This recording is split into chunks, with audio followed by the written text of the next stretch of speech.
Louder.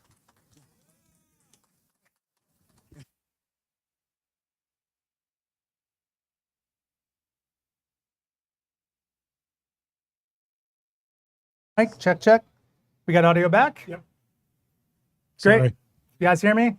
Small enough group? Cool. Thanks for coming out. I'm going to start by saying, first off, if you guys have any questions at all throughout, we're a small enough group.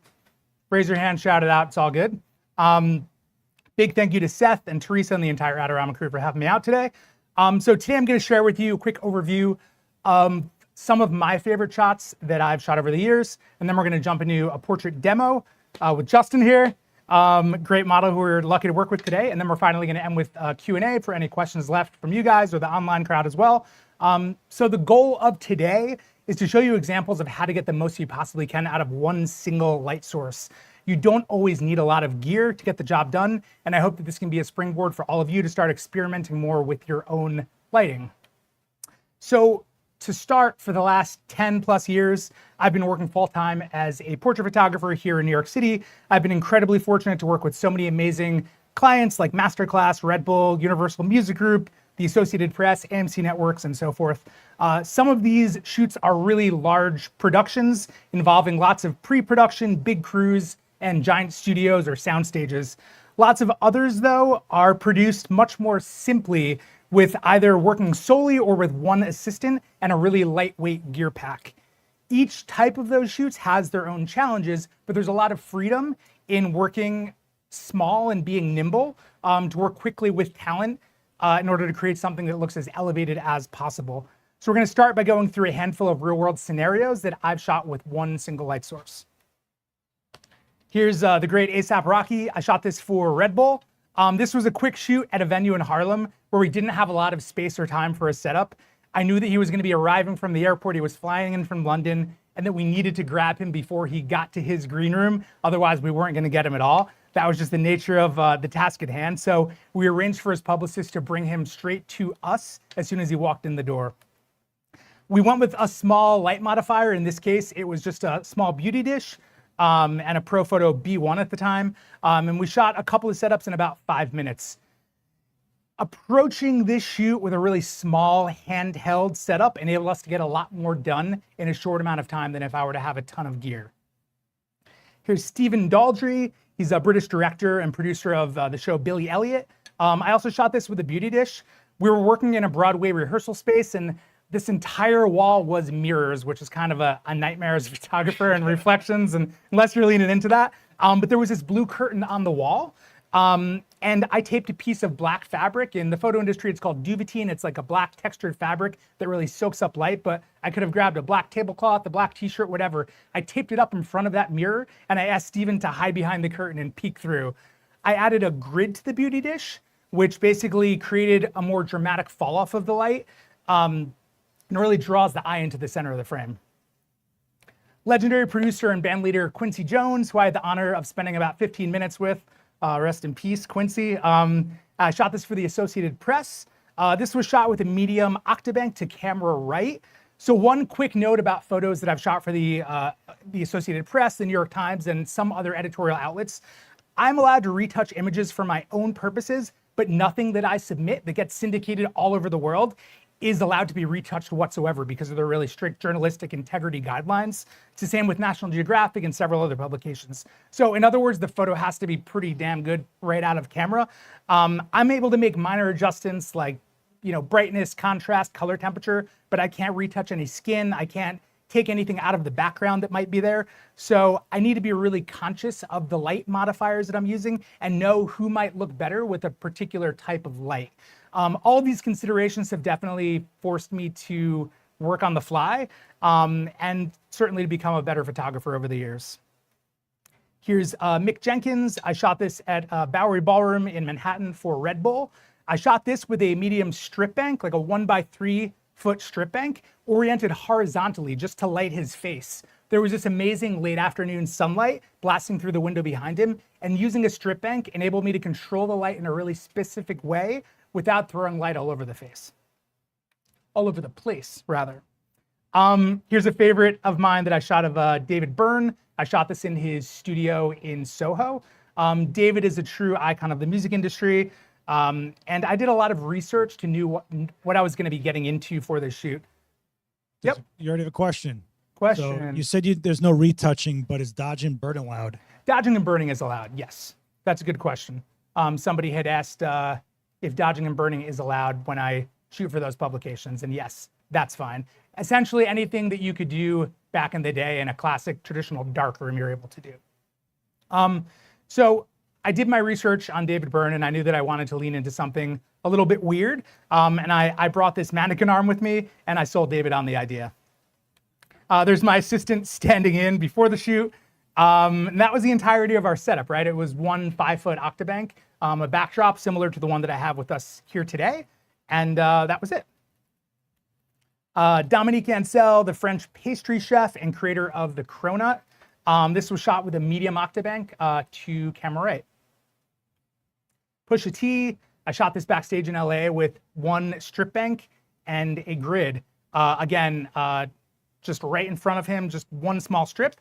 Using this type of light gave me a lot of control to specifically light one area of the frame while keeping drama in the rest of the frame. Misty Copeland, I shot this with a medium octabank to camera left. Thriller author David Baldacci, I shot this for Masterclass in Washington, D.C. The lights on this film set that I was shooting on were overhead and really dramatic, but really cool. I placed a strip bank just out of frame to camera left, just to light his face without sort of spoiling the drama of the rest of the scene. Kendrick Lamar, I shot this at the Dream Hotel downtown in Manhattan. It was like the junior presidential suite. I was tasked to basically spend a day with him for the client, the release of a product, and essentially photograph sort of behind the scenes while he was being interviewed by press that was flying in all over the world to interview him at this suite. I really wanted to get a portrait with him. They had already shot the main campaign, but I pushed and pushed, and like the day before the shoot, they finally kind of caved and were like, sure, you can do like a 2 to 4 minute portrait of him if he's willing. And it was like 15 degrees outside. It was a December or January. This is the balcony of the suite. There's a hot tub right behind us. And he was so cool. I spent the entire day with him. But you know, I talked him out there, and it was overcast and it was really cold. We weren't going to spend a lot of time out there. All he needed to do in an overcast day was just give a little pop of light in his face. In this case, I used a beauty dish as well, but it wasn't really about, oh, I'm using a beauty dish for this specific look. Sometimes the modifier isn't really just about the quality of light. In this case, it was a really windy day, and I knew that a softbox or an umbrella would be a real pain in the butt to control, especially with a small crew. Safety has to always be top of mind on any set, especially with celebrities. So I went with the safest option that I knew wasn't going to blow over with one assistant holding it, and you know, something that would still give me the desired result that I was going after. This was a personal shoot in my studio in Brooklyn. This frame was lit with one flash through a narrow beam reflector, essentially a long reflector that really collimates the light in a really direct way. And then I put up some flags, basically like a big black piece of fabric on a rectangular frame, 2 of those, and shot the light from far away, and it basically cast these triangular shadows. Here's Bob Odenkirk. Photographed on the street just outside of his apartment in Manhattan. It might look like a studio setup, and it is, but that was the entirety of the setup. Literally taped a piece of black and a piece of white seamless paper to the side of a bodega because we had to shoot outside. It was this or a park that had this dappled light, and we were shooting at like 12 noon or something like that, which is never an ideal time to shoot on a bright sunny day. This was my assistant Andrew hand holding a light, just overpowering the midday sun. What was cool about this setup was I was able to have both kind of a high key white setup, a really dramatic black setup, and I can also have them stand in between and have kind of a mix of those two. So, but just a really quick, greedy way to get something that like if you took a guess, you'd say that that was done in a studio, but it's cool to be able to do something like that on the street. I really love playing with color and motion whenever I have the opportunity. This frame in particular was shot with a single light again into a softbox, but I had the modeling light turned on. and I dragged the shutter. In other words, I shot with a really low shutter speed, something like a 1 second exposure, and basically held the camera. I don't recall whether I was handheld or on a tripod, but basically had my talent just move. So at the start of the exposure, I'm like, okay, action, and he moved to his final place. And that modeling light gives that little drag, that little motion blur there in the shadows. Here's Alicia Keys. I shot this on the rooftop of her recording studio in Soho. Shot this in 2020, which was really difficult time to be on big productions. It was a big film production for Masterclass. I really pushed to get Alicia outside on the rooftop for dusk and managed to get there. I had a platform set up with her, or for her, had the skyline right behind her. And I also had, you can see that white tent back there. That was a daylight studio that I had set up because we were doing various setups with her on the roof. But managed to shoot her against the skyline, and that ended up becoming a billboard campaign. This was on the Sunset Strip in LA. Yahya Abdul-Mateen, also shot in 2020. Because of COVID, we needed to shoot outdoors and really close to his home. I think he was just wrapping up a production for a film he was working on, but nonetheless, like, the last thing I want to do is get an A-list actor sick, right? So everybody's safety is top of mind in those situations. We scouted the surrounding blocks around his apartment, and I ended up taping a background to a closed storefront literally across the street from his apartment. And that is a light shaper that we're going to be using today that I have with us here. Here's Gino Auriemma, the UConn women's basketball coach. Shot this on a soundstage just outside of Boston. This frame and this frame were both shot with the same one light setup. The only difference is I had the talent move just a foot here or there. So those two frames were shot with this setup. It's one hard light shot between two V-flats. It could also be two black curtains. It could be anything that lets you control the light in sort of a column type of situation. And that created that hard line of light right there, as well as this shadow. There was also this amazing vintage light in the studio, and I had to use it. It really caught my eye. The sheer scale and beautiful quality of the light really drew me in, so we decided to set it up, and I shot this frame. Here's George Stephanopoulos. I shot this here in Manhattan. I'd planned on using warm window light, but by the time we got the talent onto our set, the light was, of course, gone. Story of our lives.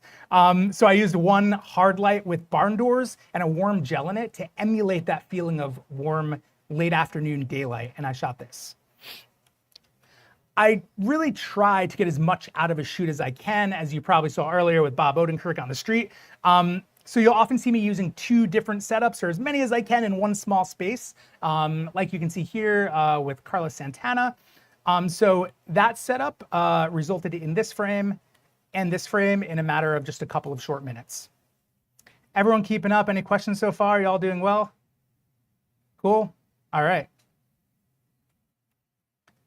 Here's Sam Hugan and Catriona Balfe from the show Outlander.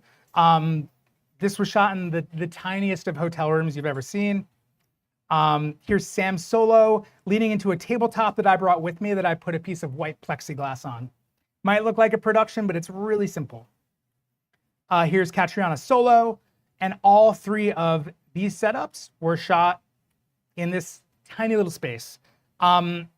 I had one large umbrella, which I also have with me today, and I rotated that umbrella for each of the two setups just to maximize the amount of space that we had to work with.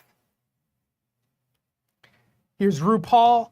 He is standing inside of a V-flat. A V-flat is essentially, we have one over here. See if I can grab it out.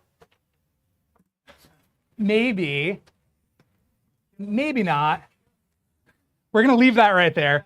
But a V-flat is essentially two large pieces of foam core. You can buy them in any art supply store.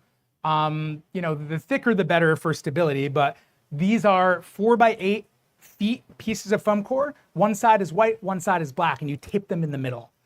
So this is literally RuPaul. I have the V-flat set up like so. RuPaul is standing inside of said V-flat. My assistant is holding this umbrella overhead of him. And you can see that catch light if you look on the top of his eyes. That's just one umbrella.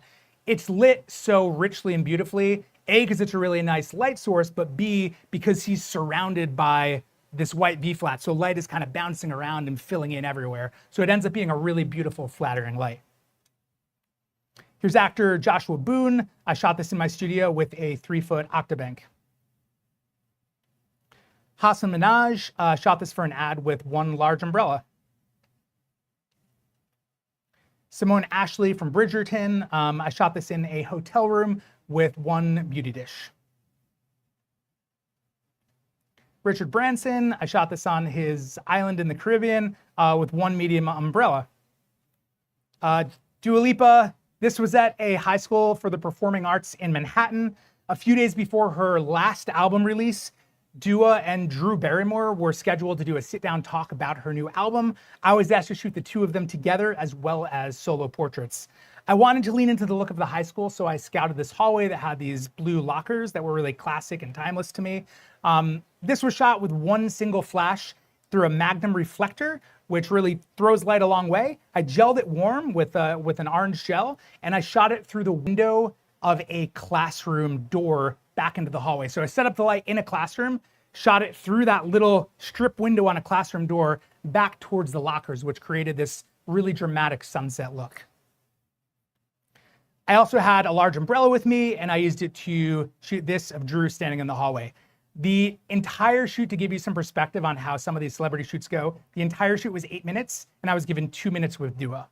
So like you gotta, it's go time when it's go time, and there's no messing around. So you gotta know what you're doing and have a pretty good plan and backups and make it work. The highlight of this day was introducing myself to Drew.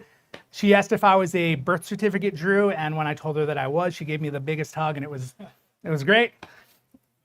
So Joe McNally's in the chat, and Joe's saying, I think working with me has scared Drew that he resolutely only uses one light. That's true. For those of you familiar with the amazing Joe McNally, I was his assistant for quite a number of years, and Joe is joining us in the chat today. Thank you, Joe. Oh man. I'm going to end here with a shoot that I had with world-renowned cellist Yo-Yo Ma. When we were wrapping the shoot, I asked Yo-Yo if I could step in for a quick photo with him, and he told me to hold his cello. I'm sure you can imagine the look on my face, realizing that he was handing me a priceless Stradivarius from like the 1700s. Incredible moments like these really do stick with me and certainly are not something to be taken for granted. To me, photography isn't about the lighting, the technical know-how, the shutter speed. At the end of the day, it's really about human connection. It's about being let into the doorway of someone's life who I wouldn't otherwise get to meet and hopefully create something magical with them. In order to get to that place though, there's obviously a lot of technical know-how that you need to have, and I'm here to share some of that insight with you today. We're here to talk about lighting, and with that said, we're gonna take a second to get set up and jump into a quick demo. Before we do that, any questions from the audience or online? Everyone following along? So someone's asking, how do you get that blue ring light, that blue light right there? The blue light, this was shot with this blue light reflection. This was a 2-light setup. I know everything else today was 1 light. Oh. That's why I didn't show the photo that we shot of Yo-Yo here. We only book lies here. I don't know. But this was a hot light, which is called a Lico. Okay. This was a hot light that has basically, it's like a theatrical light that they'll use for like a follow spot on stage, or back there on the floor you can see there's a pattern on the floor over there. That's essentially one of these hard lights with a go between optic. It's essentially a little thing that they make, little shapes and stuff you can put in there. So this is a Lico, which is a hot light that I have, dialed into a little spotlight type of feel. So that's what's providing that white light sort of spotlight. And then I had a large Octa with a cool gel in it, a blue gel, which is just filling in the shadows a little bit. Because what I've found with experimenting with this type of spotlight effect is that if I don't add something like that, it can feel a little bit like a comedy stage. Something like it can just be very much like this is a spotlight, this is the person, and like they're there performing, which of course Yo-Yo is a performer, but I wanted to fill it in just with something to add a little bit of detail into those shadows. But one of my favorite on-set photos. So yeah, pretty special moment. There's my info. Feel free to check out my website, Instagram, all that stuff. But now, Justin, how are you? Everyone give Justin a round of applause. We are going to jump into a demo. So today we're just going to use one light. That's what we're here to talk about, right? Are any of you familiar with umbrellas? Okay. So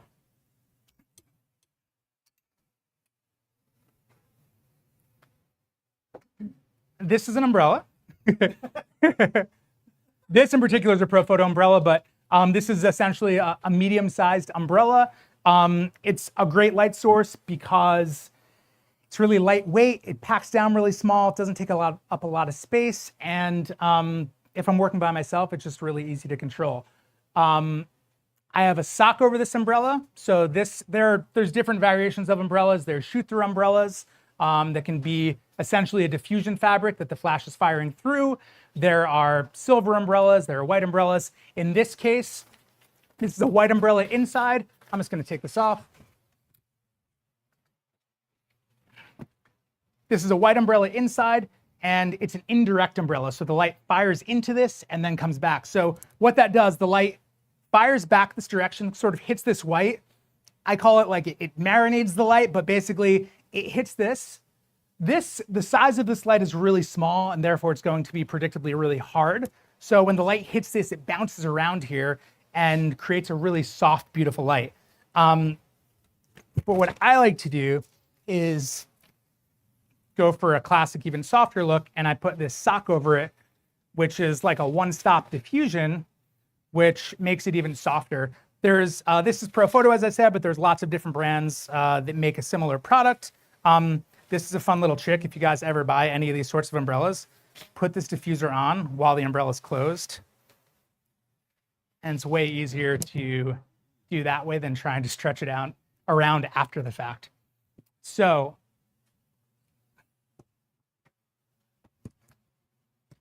cool thing about this, as I said, is it's a really flattering light.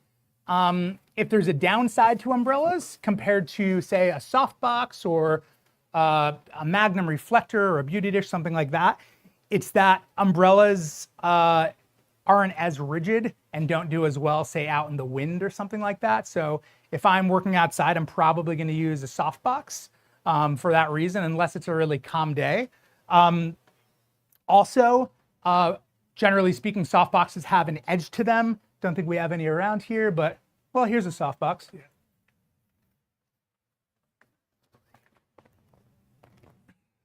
A softbox has this little edge, which doesn't look like much, but the fact that the front panel is recessed gives you a little bit more control.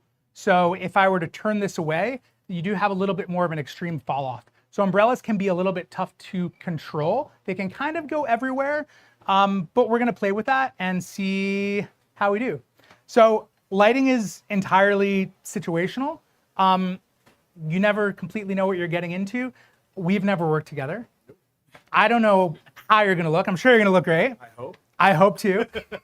but you never know, right? It's like you don't know. You put up one light source and you don't know how that's going to look with somebody's face. So we have this umbrella with us, and I have a much larger one with us as well. We're going to start here. Where does anybody want to start? Where would you like me to put the umbrella? Any guesses? Where would you start with it? Anyone want to give an opinion? You guys can all take seats too, or take chairs if you want. You don't got to be weirdos back there. Right? What are you going to say, sir? Diagonal? Sure. How far away do you think? All right, so that's a good inclination. Let's start there. This is called a C-stand for those of you who may or may not be familiar with it. The cool thing about a C-stand compared to a normal light stand, A, they're a lot more durable. B, if you buy a C-stand, it generally has this arm, which lets you get the light out in certain ways, which is much more beneficial than just having a straight stand where you cannot do any of this. They're very heavy. C-stands are What does a C stand weigh? 30 pounds, 40 pounds, Yes. 30 pounds? Uh, I don't know. They're not light. But if you're putting a light that can cost several $1,000s on a stand, it's probably best if it doesn't fall over. So like invest in proper stands, buy something that is a little bit weighty. Also, if I was out in the field, I always have sand with me, sandbags. And we have a whole pile right here. Sand is your friend. The last thing that we want is for a light to go down and break or a light to fall on talent. Never a good day. I had one experience a very long time ago where things could have gone very badly, and I had 2 famous dogs on my set, and I had an assistant who let go of a C-stand without properly bagging it, and a light just like this fell just a couple of feet from 2 well-known dogs. And that could have been a horrible day for me. Luckily it wasn't, and all was fine, but here we are. So lesson learned, bag your lights. that might have tools in it, actually. What's up? There's probably tools in that one. Oh. That's why it sounds like metal. Oh. Metal sand. Interesting. It doesn't. It just has to be weight. If you're out there, you can take blank sandbags and fill them with water bottles you get from a bodega. Just make sure you have something that can hold weight to put weight in. So, sir, what was your name? You were saying about a meter away, right? What was your name? Jules. Cool. Nice to meet you. So, a meter away, and you were saying what? Kind of striking across his face a little bit, something like that. All right, let's start there.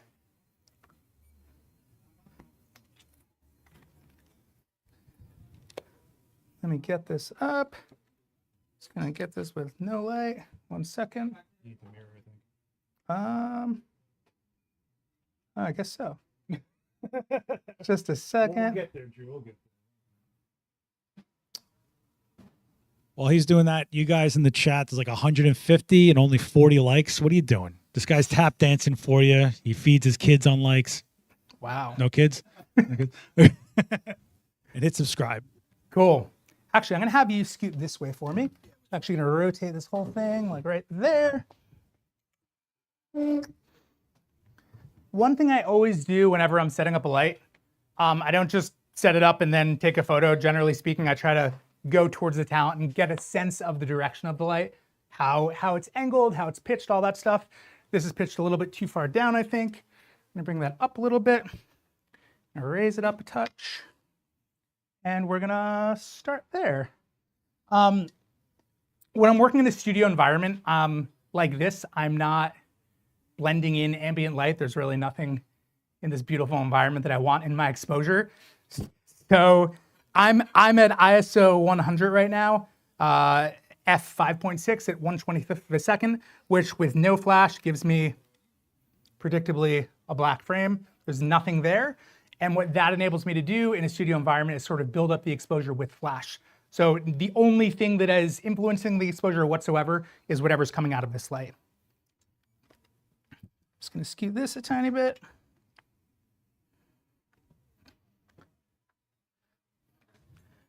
We're at 6.5, we'll see what that looks like. Have you rotate a little bit that way. Turn for me a little bit. All right. Not a bad starting place. I'm just going to adjust my white balance real fast. 1 second.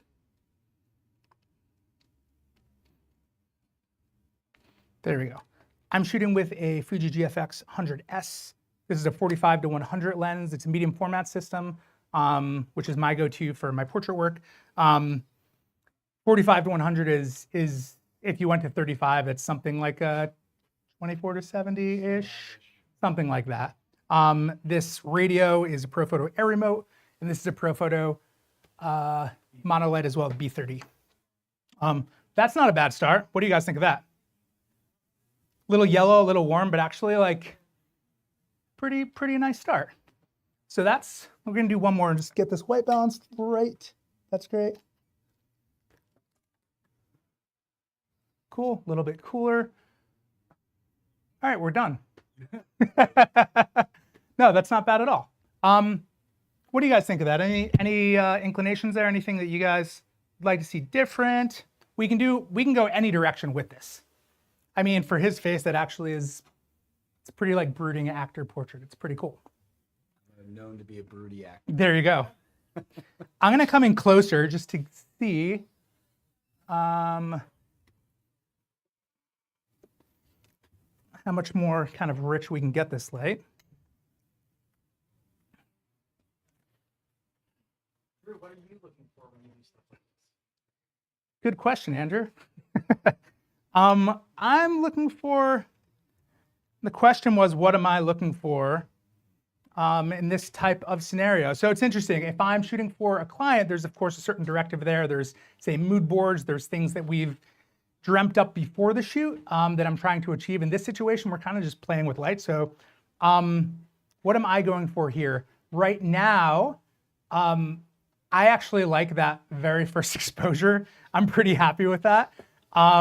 There's not a whole lot that I would change there.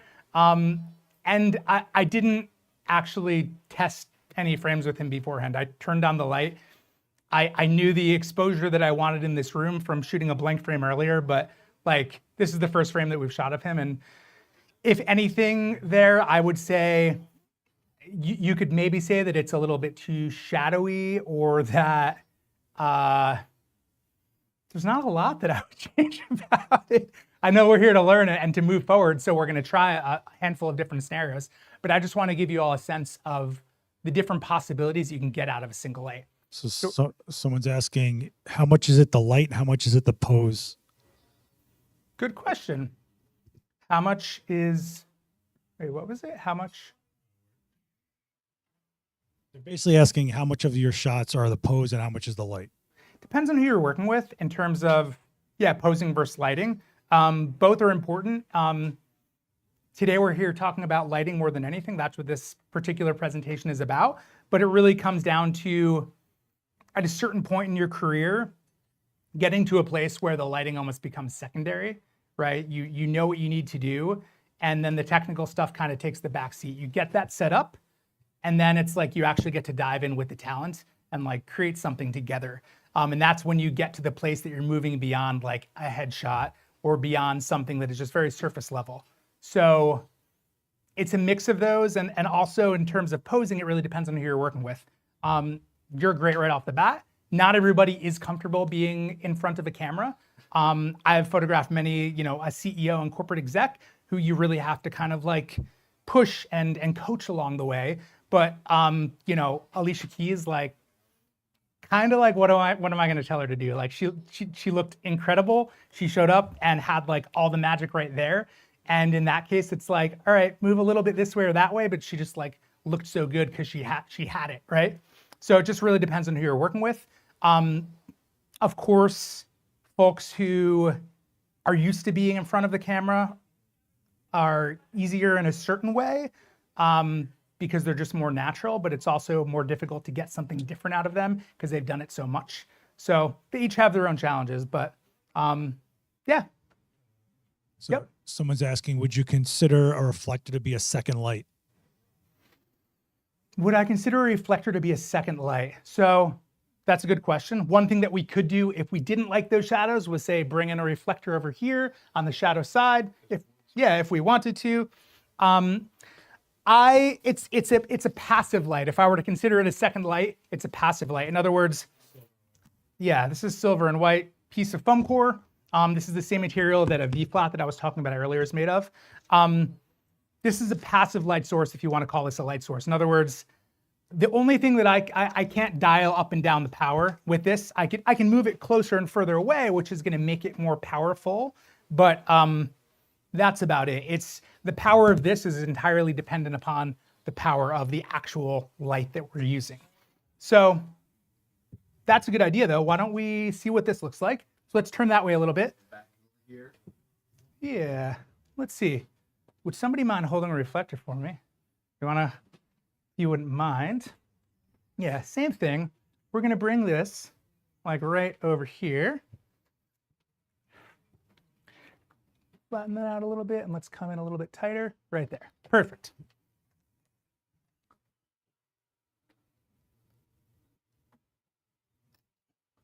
Let's see how that changes things up. Quite a bit different, right? Quite a bit different. So if we look at those two,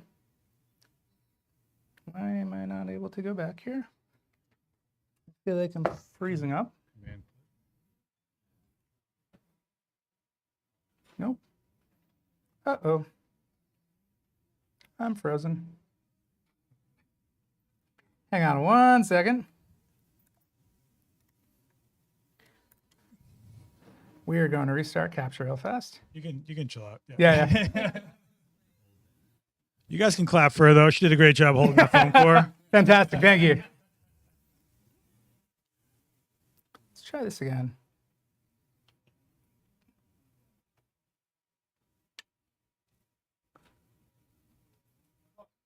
Okay. So pretty big difference between those two frames, yeah? The exposure is exactly the same. That is without the reflector. That's with. I think two things are happening here. One, that reflector is filling that shadow side of the face significantly, but you also notice on the highlight side of his face, compared to that, it's significantly brighter. You all see that? So I didn't change anything in my camera settings. What I believe is actually happening is the reflector is not only filling the shadow side, but it's also bouncing back off of this and then to the front side of his face. So it's inherently kind of killing the drama that we had in the first place. You could say you like this, you could say you don't like it, it's all subjective, right?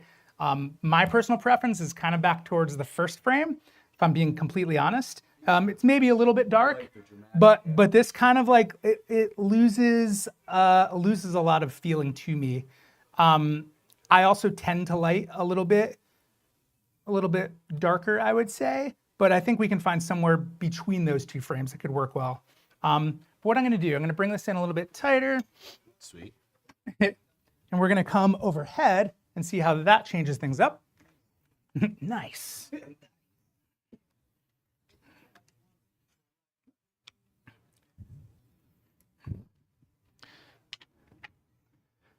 The cool thing about an umbrella is, generally speaking, it's one of the first light shapers that most photographers buy. It tends to be a fairly inexpensive light shaper compared to lots of bigger soft boxes and reflectors, things of that sort. So it's a good starting place. So I think that's one of the reasons I wanted to start with this today. And it's something that comes with me on every shoot, and more often than not, I end up using. Actually, can I have you stand up Let's do it. for a couple? Let's get this guy out here. Yeah. School porch fan. Try this, just watch here. Over there. Not the money maker. Cool, let's try this. Actually, I'm gonna scoot you out a little bit.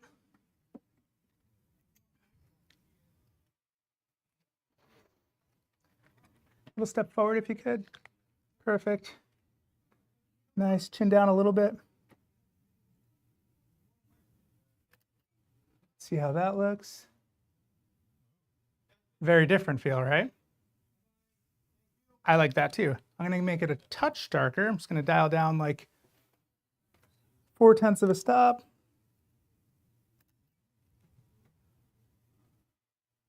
Actually back up a touch, but somewhere in there. That's quite nice. I'm gonna have you just hold this right under here, right in front of you. I'm doing the work. Yeah, you are. That's great. Bring your hands in a little bit tighter. So hold them closer. Bring your arms in like here. Oh, I So see. your arms aren't out all the way. Nice. Yep. Perfect. So double duty here, but that's a pretty nice headshot. And pretty simple setup, right? One light with a reflector that my talent is also assisting to make look so good. But that's pretty nice. What do you think of the necklace? Maybe too distracting? Yeah, let's put the necklace underneath. That's a good call. Nice. Cool, chin up into that light a little bit. Nice.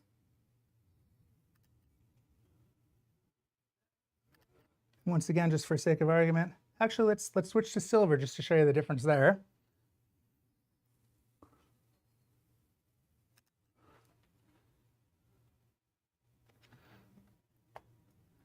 So subtle, but if you look between those two, you can see the silver is predictably a little more kind of glossy, a little bit cooler compared to that. I prefer the white personally, but if you were going for something that was a little more like fashion forward, silver may be the way to go. But pretty simple, pretty quick. Not bad. What's your white balance? And since you're using Fujifilm, what film simulation are you set to? I'm on auto white balance and I'm on standard mode. So just essentially, I'm shooting RAW right now. Yeah. So I'm not shooting RAW plus JPEG, so there's no simulation that you're really seeing on the computer at this point.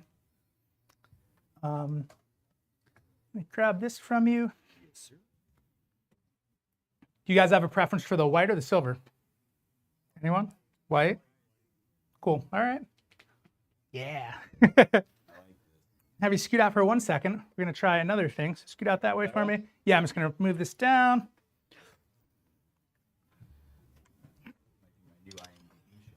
Cool.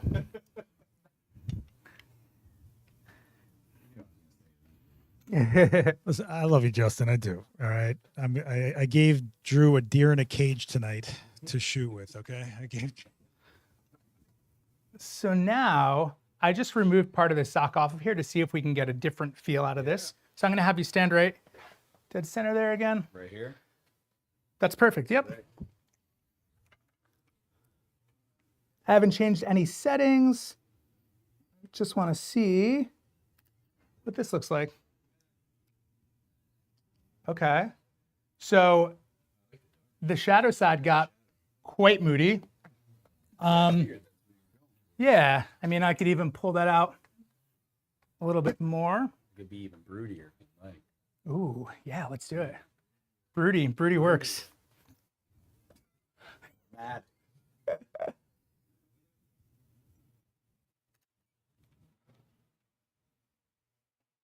Cool, I'm just gonna rotate this even a little bit more. In that direction, how you just kind of were. Yep. Same things, just eyes back to me.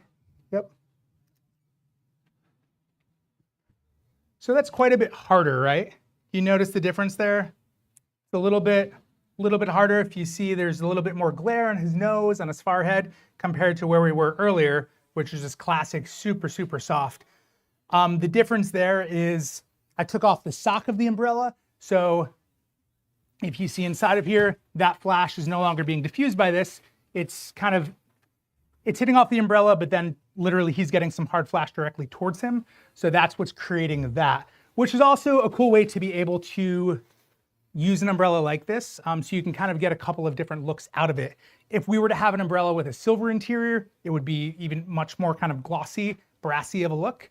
But that's also a cool way to play with that. That looks great on that screen too. Nice. Not bad, not bad. And you also see the shadow in the background there, which we didn't have here at all.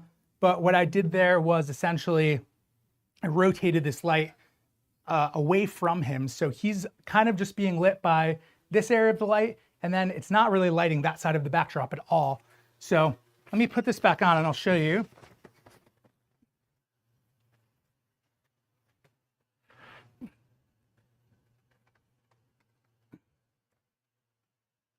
I don't know what you're brooding about. You're getting free actor shots. Like, don't even start. I have to really act. That's great. Seeing how far we can essentially rotate this light while still getting it, you know, as I mentioned, a softbox, you have those edges to it. The light is going to spread that way, but oftentimes the most beautiful part of a light is right at the edge of it. It's away from where the hard head is hitting the softbox. Turn towards that light a little bit. Yep.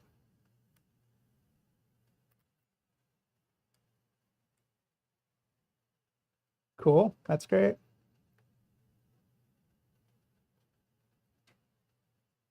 Nice, eyes back to me. That's great. And now it's much more dramatic, right? Where we almost don't even see the background anymore, just a little hint of it. So just by rotating the softbox, I mean, if you look at it, you'd kind of think that it's not even lighting him anymore, but it still clearly is.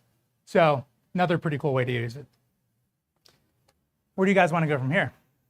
Any thoughts? You happy with where this is looking? Do you want to try a larger umbrella? See what the difference is? Yeah? Okay, cool. You guys need to calm down, all of you. It's hot out today. For I don't those want of to you hear it. watching No. online, I don't It's want 100 degrees here. We're the ones frying up here. I don't want This is a much larger umbrella. We call those a mothership. Oops, other way. A little unwieldy, but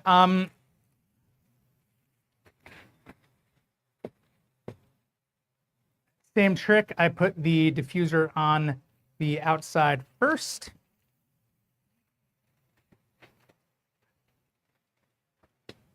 And try not to hit anyone.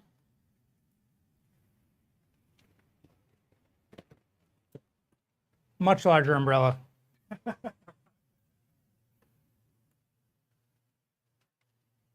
It's the get out of jail free light. Just giant, soft, point it. Oops. See if I can actually get this in here. There we go.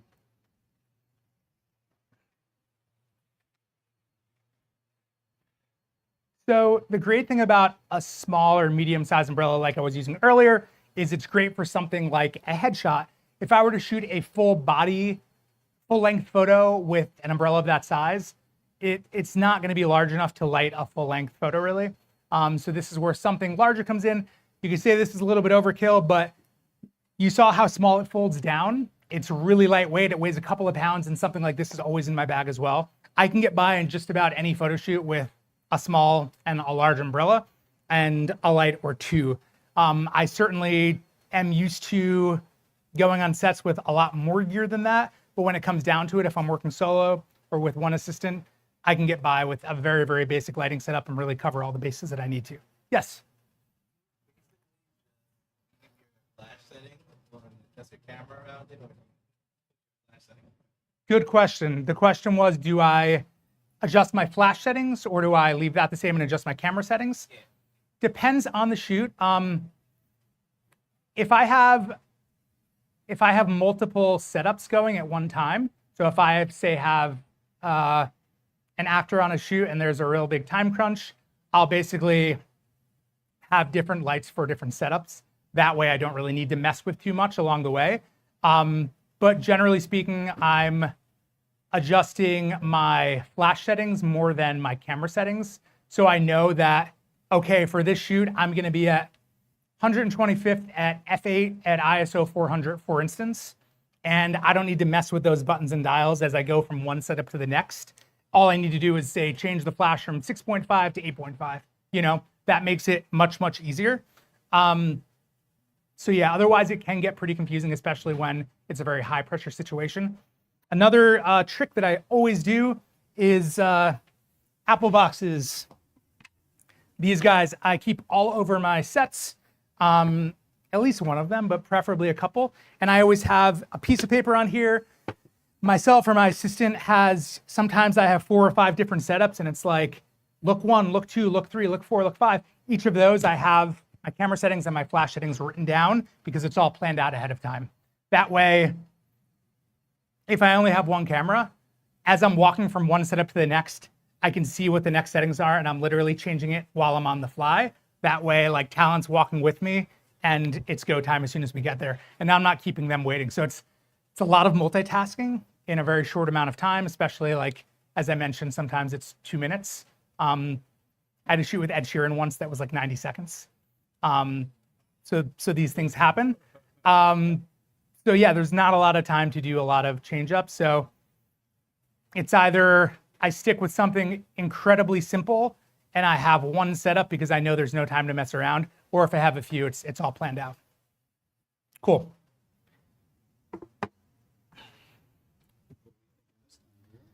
So for this, I'm gonna show just what a straight on look can be here because it's such a giant light source. Such a giant light source that I need to raise it up high enough for me to actually fit in front of it. Such a giant light source. Everyone online, I'm sorry if I can only get like half a camera angle out of this. I'm gonna have you lose the denim shirt for this. We'll just stick with black tee. You don't see the cats I was. Oh man, no, it's all good. Okay.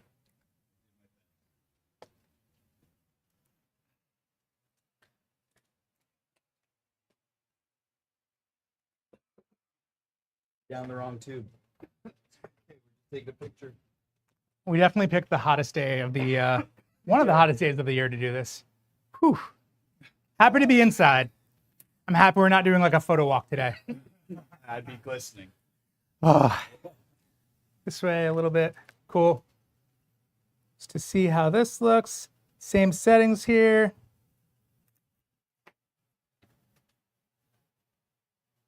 Oops, did we? That was probably my fault. It's usually my fault. But just, there we go. Cool. Let's try that again. Gonna add a little more power. The light is hitting the back of this umbrella and spreading quite a bit more. It's a much larger light source, so therefore I'm gonna come up like 2 stops in power, see what that looks like. So this can work really well for something that you need to be really beautifully lit in a broader way, a more commercial way. This is the type of light that I may use on, say, a high key white setup, where I want something that's just very clean and commercial. It's not bad here either, but this is, if you remember earlier, I was showing you the Outlander cast. It was Catriona Balfe and Sam. This is the light that I used for that on white, because it's something that I knew would just be flattering and super simple. Come straight on to me. Let's go a little more upbeat for this one, a little less brooding. Nice. You got the brooding face down really well. That's awesome.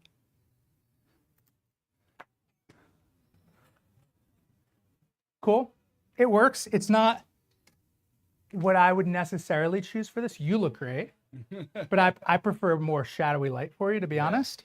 However, this light, like the other, we can also use in that sort of fashion where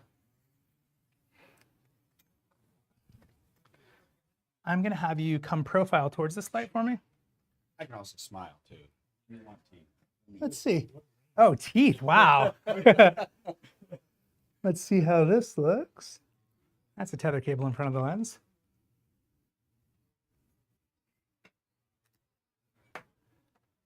Probably going to be a little bright, and it is. We're going to come down a bit. Look at those choppers. Yeah. Cool. And I'm going to meet somewhere in the middle.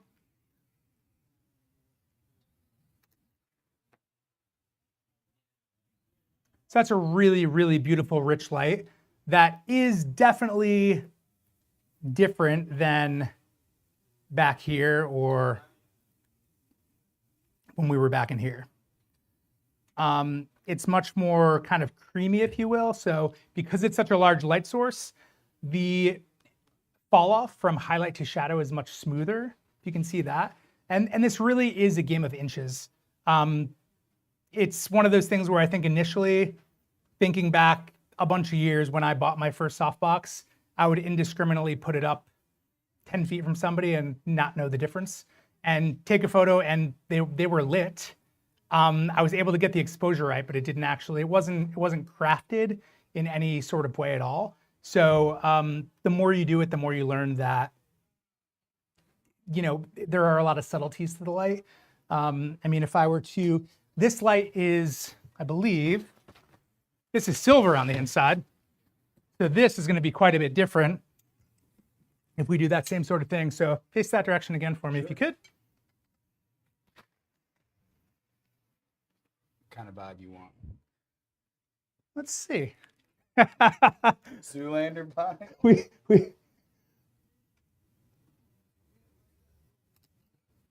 This I'm curious to see.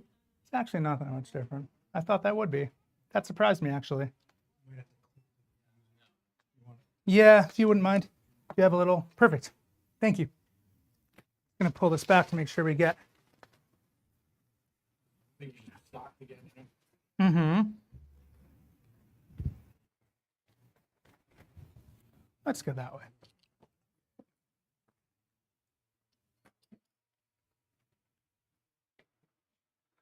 Actually, maybe take a step back towards the backdrop if you wouldn't mind. And I'm going to move this forward a little bit.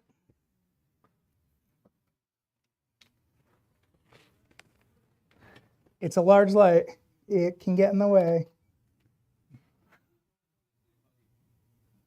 And I'm going to turn it even a little bit more.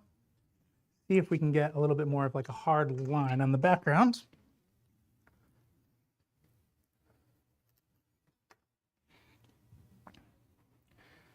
The background kind of goes away there, but it's much harder now because I'm now using essentially just the silver, and that's hitting the backdrop, and the fall off is much more dramatic.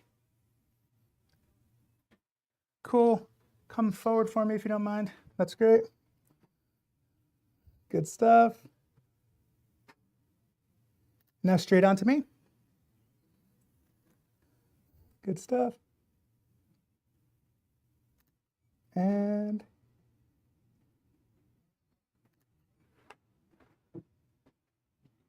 just gonna, I accidentally opened up a tiny bit to 4.5, so we're going back to 5.6. They're asking what color painted backdrop would you recommend? What color painted backdrop would I recommend? That's entirely dependent upon the shoot and No, I need an answer. personal No. taste. No. I love a classic gray. I love a blue. I love a green. There's a million different colors that you can buy online. There's companies that make hand painted backdrops. It really depends on your personal vision, you know. But that is a good question. Anyone else have any questions? Yes. I know the one lighting, but Uh-huh. if you wanted more texture on the hair, Yep. you don't have like the extra light for the grid effect.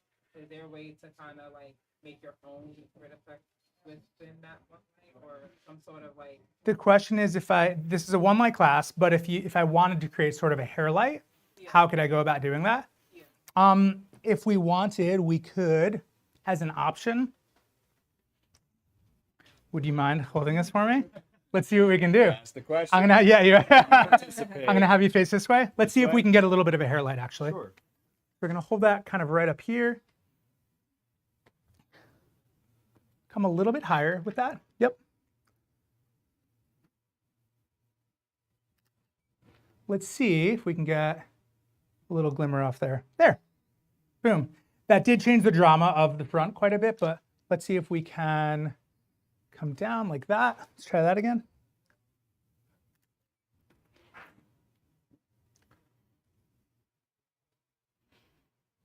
So it's not like adding a light with a grid or something, but you definitely have a lot more glimmer on the hair than we had earlier. Before, the hair sort of blended into the background a bit. Now it definitely has more of that feeling. So something like a simple reflector could do for sure. I'm sorry? It could be like a compromise. Totally. Yeah. Okay. Any other questions offhand? Yes, sir. How do I manage glare with glasses? It depends upon the lenses in the glasses. It depends on the size of the light source and the hardness or softness of the light source. So it's generally, and playing with the angle if I didn't already say that. So oftentimes it's literally just having them like chin down. It could be a couple of degrees that gets that glare out of the glasses. It can be bringing the glasses down on the bridge of the nose a tiny bit more. I'm okay. Yeah, I don't think we have time to jump into that now. But and the size of the light source as well. So yeah, angle of incidence, angle of reflection. It can be a challenge. The thicker the lenses, sometimes it can be really challenging, but you work your way through it. Anyone else? I had like one of those pressure moments from my very first studio shoot. Uh-huh. And the previous photographer that left the studio, the remote patrols were like dying. And so I didn't know how to connect it to like I was learning how to connect the channels. Uh-huh. But every time I was taking a portrait, it was a mom and daughter shoot, and it kept coming up so dramatic, like so dark. And I didn't know, like I'm seeing like the numbers at like 7.2. So Sure. It's like is it like a particular go-to number when you're doing like a portrait shoot for a certain stable lighting? Is there, the question is working through the technicalities of your first shoot. Of a And- lighting, and like using like a remote control or versus like, Are you talking about the light, the power of the light itself? yeah. Good question.